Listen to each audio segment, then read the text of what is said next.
కార్తీక పౌర్ణమి సందర్భంగా శైవ క్షేత్రాలు భక్తులతో కిటకిటలాడుతున్నాయి. వేకోజాము నుంచి ఆలయాల వద్ద భక్తుల సందడి ప్రారంభమైంది.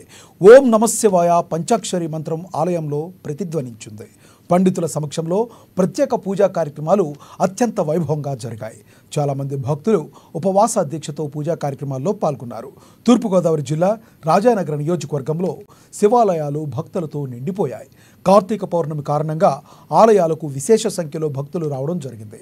రాజానగరం, కోరుకొండ, సీతానగరం, గోకవరం మండలాల్లో ఉన్న శివాలయాల వద్ద భక్తులు బారులు తీరారు. ప్రతి ఆలయంలోనూ ప్రత్యేక పూజా కార్యక్రమాలు జరిగాయి. హరహర మహదేవ అంటూ భక్తులు శివనామస్మరణ చేశారు.